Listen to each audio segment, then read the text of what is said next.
Halo, yang record siapa?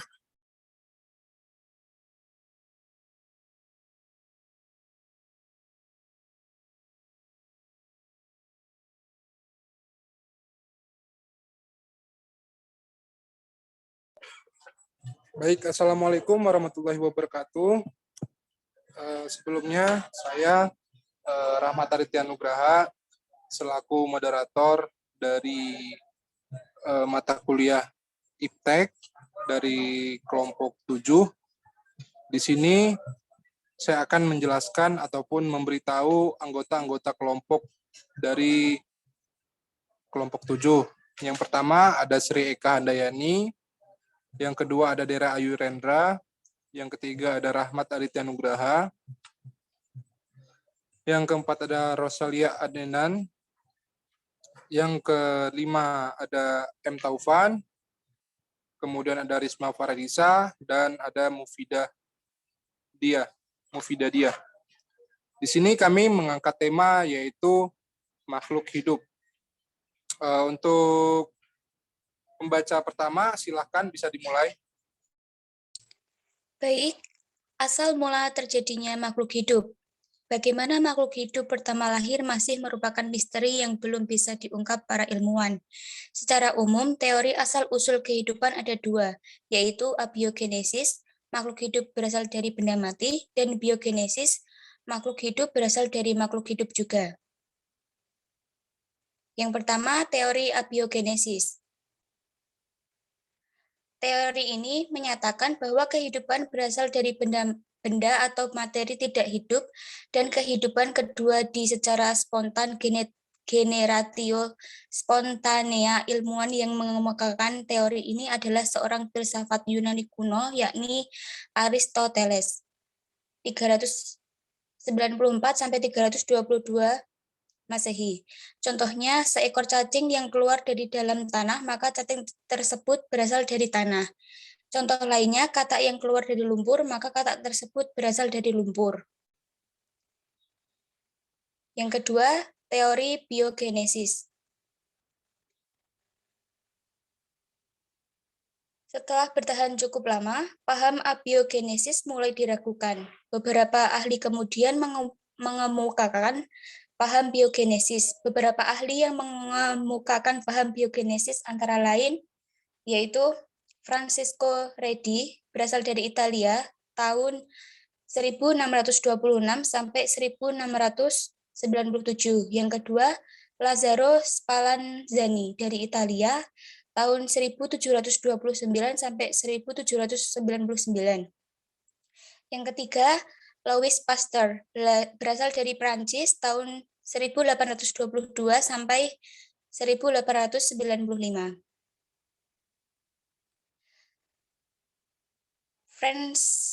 Francesco Redi, berasal dari Italia, pada tahun 1626 sampai 1697.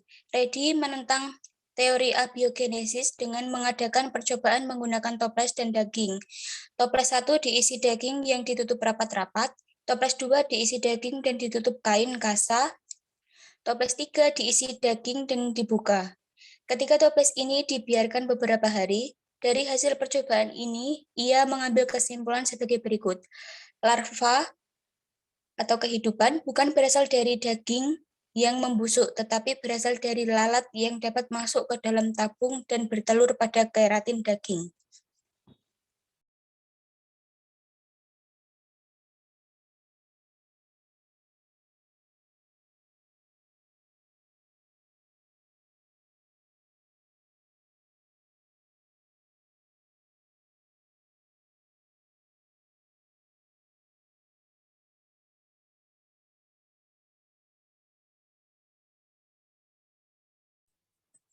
Baik, Lazzaro Spallanzani, Italia, 1729 sampai dengan 1799. Spallanzani menantang pendapat John Nadem, penganut paham abiogenesis. Menurutnya, kehidupan yang terjadi pada air kaldu disebabkan oleh pemanasan yang tidak sempurna. Kesimpulan percobaan Spallanzani adalah pada tabung terbuka terdapat kehidupan berasal dari udara. Pada tabung tertutup tidak terdapat kehidupan. Hal ini membuktikan bahwa kehidupan bukan dari air kaldu. Next. Louis Pasteur, Prancis, 1822 sampai dengan 1895. Louis Pasteur melakukan percobaan yang menyempurnakan percobaan Sapalan Zani. Pasteur melakukan percobaan menggunakan labu yang penutupnya leher angsa, bertujuan untuk membuktikan bahwa mikroorganisme terdapat di udara bersama dengan debu. Hasil percobaannya adalah sebagai berikut. Mikroorganisme yang tumbuh bukan berasal dari benda mati atau cairan, tetapi dari mikroorganisme yang terdapat di udara ataupun jasad. Renik terdapat di udara bersama dengan debu. Dari percobaan ini gugurlah teori abiogenesis tersebut. Pasteur terkenal dengan semboyannya omnium vivum ex ovo, omnium ovum ex vivo, yang mengandung pengertian kehidupan berasal dari telur, dan telur dihasilkan makhluk hidup. Makhluk hidup sekarang berasal dari makhluk hidup sebelumnya. Makhluk hidup berasal dari makhluk hidup juga. Di samping dua teori di atas, masih ada lagi beberapa teori tentang asal-usul kehidupan.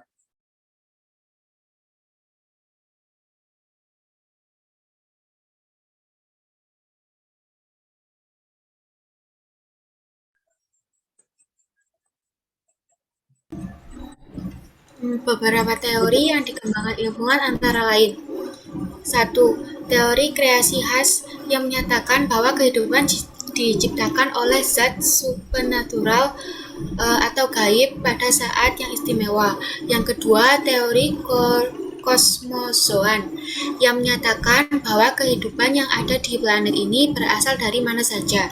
Yang ketiga, teori evolusi biokimia yang menyatakan bahwa kehidupan ini muncul berdasarkan hukum fisika, kimia, dan biologi. Next. Beberapa teori yang dikembangkan ilmuwan antara lain. Teori keadaan mantap menyatakan bahwa kehidupan tidak berasal-usul. Beberapa ilmuwan yang membuktikan teori evolusi kimia antara lain. Next. 3. Yaitu ada teori kosmozoik.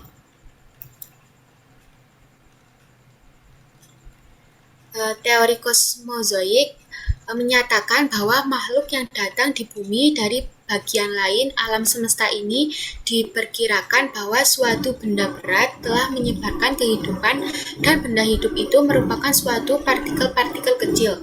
Teori ini berdasarkan dua asumsi bahwa benda hidup itu ada atau telah ada dari suatu tempat dalam alam semesta ini, dan hidup itu dapat dipertahankan selama perjalanan antara benda angkasa ke bumi. Hipotesis ini belum dapat didukung oleh bukti-bukti yang jelas. Oleh karena itu, pernyataan tersebut belum merupakan jawaban terhadap personal kita bahwa jawaban tersebut sekedar memindahkan personal kita ke planet lain. Kalaupun hidup berasal dari planet lain, maka kehidupan di planet itu datang dari mana saja.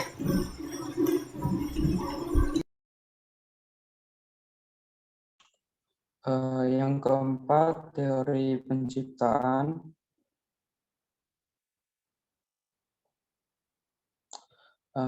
Teori penciptaan sendiri, teori ini menyatakan bahwa makhluk hidup diciptakan oleh Tuhan seperti apa adanya. Teori ini menyatakan bahwa segala sesuatu diciptakan oleh Tuhan, segala spesies makhluk hidup, dan sekarang sudah ada tidak dingin, dan kita akan selalu sendiri sebagaimana adanya saat ini. Kelemahan teori ini adalah minimnya data dan bukti adanya pernyataan manusia dan tidak dapat dibuat eksperimennya. Tentunya teori ini dianut oleh para orang-orang yang beriman kepada Tuhan dan sepertinya kurang sejalan dengan teori-teori yang lain. Next. Yang kelima, teori biologis modern.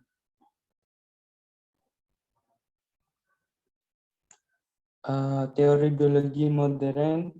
Teori biologi modern merupakan teori evolusi kimia yang berpendapat bahwa bumi ini pada awalnya sangat panas sekali. Kemudian suatu ketika bumi mengalami proses pendinginan. Dari proses tersebut, maka dapat dihasilkan bahan-bahan kimia. Bahan-bahan yang berat akan menyusun bumi, sedangkan bahan yang ringan akan menyusun atmosfer. Next. Teori biologi modern. Stanley Miller pada tahun 1953, Stanley Miller berhasil membuktikan teori gurunya Urey dalam laboratorium dengan menggunakan seperangkat alat dengan nama Stanley Miller Harold Urey. Alat ini disimpan pada suatu kondisi yang diperkirakan sama dengan kondisi pada waktu sebelum ada kehidupan. Ke dalam alat tersebut dimasukkan bermacam gas seperti uap air yang dihasilkan dan air yang dipanaskan, hidrogen, metana, dan amonia. Selanjutnya dalam keadaan tersebut diberikan aliran listrik 75.000 volt sebagai pengganti kilatan halilintar yang selalu terjadi di alam pada waktu itu. Setelah seminggu ternyata Miller mendapatkan zat organik yang berupa asam amino. Asam amino merupakan komponen kehidupan. Selain asam amino diperoleh juga asam hidroksin, HCN, sunurea. Pemikiran selanjutnya adalah bagaimana terbentuknya protein dan asam amino.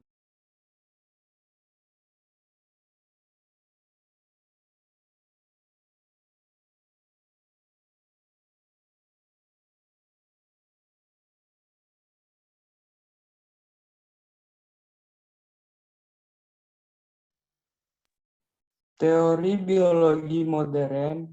Harold Urey.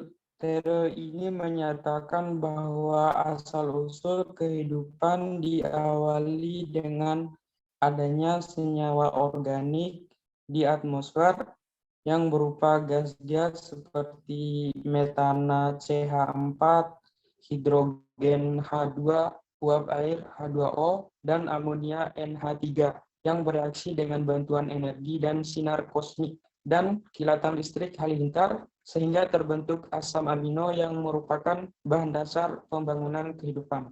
Next.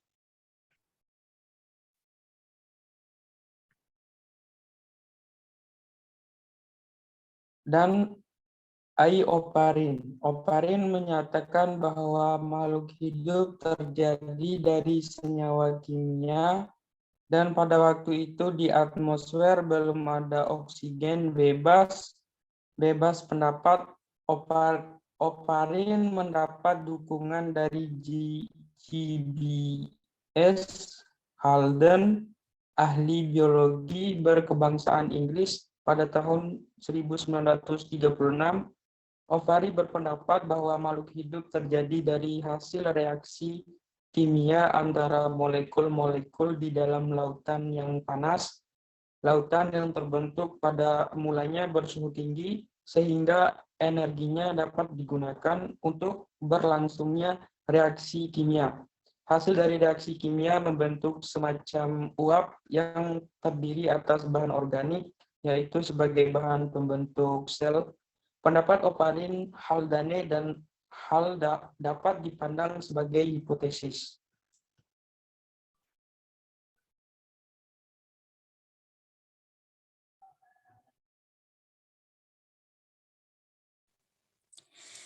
Baik, yang selanjutnya teori asal mula manusia. Al-Quran menjelaskan bahwa manusia diciptakan dari tanah dengan bermacam-macam istilah seperti turab, tien, salsal, dan sulalah. Dapat diartikan sesungguhnya Allah menciptakan jasad manusia dari berbagai macam unsur kimiawi yang ada pada tanah. Adapun tahapan-tahapan dalam proses berikutnya tidak terdapat dalam Al-Quran secara rinci. Ayat-ayat Al-Quran yang menyebutkan manusia diciptakan dari tanah pada umumnya hanya dipahami secara lahiriah saja.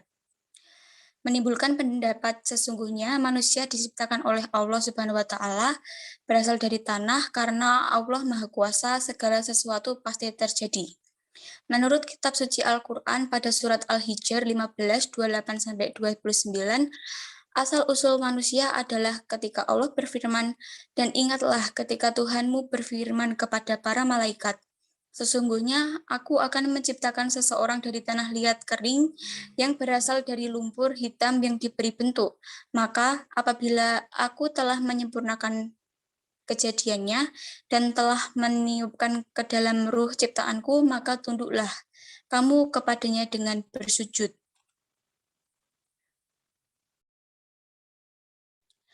Teori asal-usul manusia. Yang pertama, teori Darwin. Manusia berevolusi dari spesies kera, yang bertentangan dengan konsep penciptaan manusia. Yang kedua, teori Carlos Linnaeus. Kehidupan dimulai dengan adanya gunung besar di tengah laut yang berada di khatulistiwa dengan banyak sekali lereng. Yang ketiga, Richard Dawkins. Tiap gen dalam suatu organisme lah yang bersaing dengan versi lain dari gen yang sama. Yang keempat, Walah al-Jahiz. Soal kehidupan dibagi menjadi 3 bagian. Perjuangan untuk eksistensi, transformasi spesies, dan faktor lingkungan.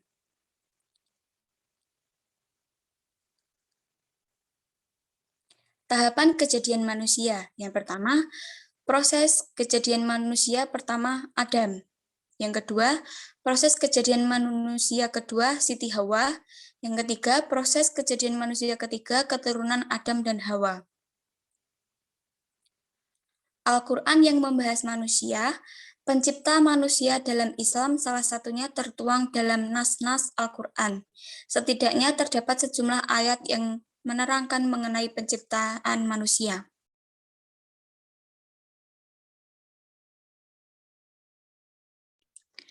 Selanjutnya, Endi Astiwara dalam buku Fikih Kedokteran Kontemporer merangkum sejumlah ayat-ayat Al-Quran yang berkaitan dengan penciptaan manusia.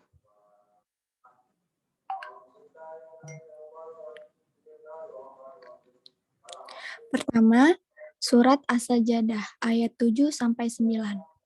Yang membuat segala sesuatu yang diciptakan sebaik-baiknya dan yang memulai penciptaan manusia dari tanah.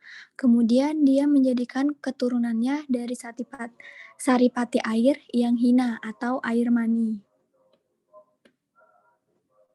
Kemudian yang kedua, surah Al-Mu'min ayat 12-14. Dan sesungguhnya kami telah menciptakan manusia dari saripati atau berasal dari tanah. Kemudian kami jadikan saripati itu air mani yang disimpan dalam tempat yang kokoh atau rahim. Kemudian air mani itu kami jadikan segumpal darah, lalu segumpal darah itu kami jadikan segumpal daging. Dan segumpal daging itu kami jadikan tulang belulang. Lalu tulang belulang itu kami bungkus dengan daging, kemudian kami jadikan dia makhluk yang berbentuk lain. Maka Maha Suci Allah, pencipta yang paling baik.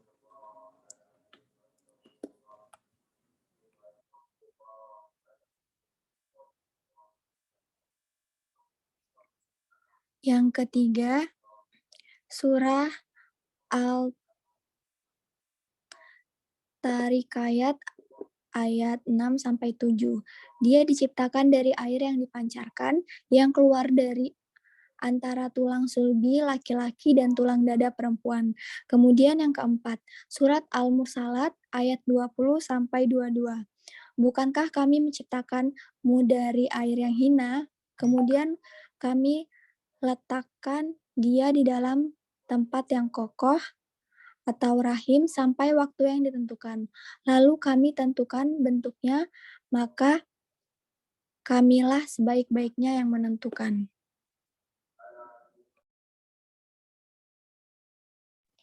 Untuk yang kelima, surah An-Nur penggalan dari ayat 45, dan Allah telah menciptakan semua jenis hewan, atau makhluk hidup dari air.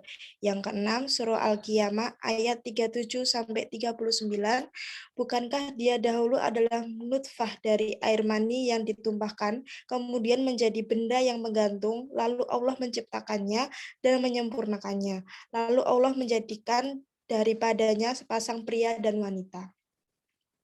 Untuk yang ketujuh, surah Al-Insan ayat 2, sesungguhnya kami telah menciptakan manusia dari setetes mani yang bercampur, yang kami hendak mengujinya, karena itu kami jadikan dia mendengar dan melihat. Untuk surah yang ke-8, surah Al-Anbiya, penggalan ayat 30, dan dari kami jadikan segala sesuatu yang hidup, maka mengapakah mereka tiada juga beriman.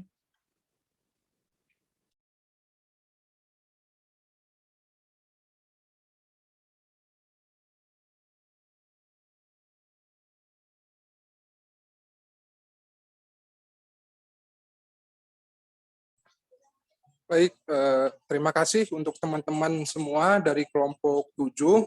Mudah-mudahan apa yang kita presentasikan ini bermanfaat untuk kita semua dan khususnya untuk diri kita pribadi masing-masing. Terima kasih atas waktunya teman-teman semua. Saya, Rahmat Aditya, selaku moderator, pamit undur diri. Tetap jaga kesehatan dan wassalamualaikum warahmatullahi wabarakatuh.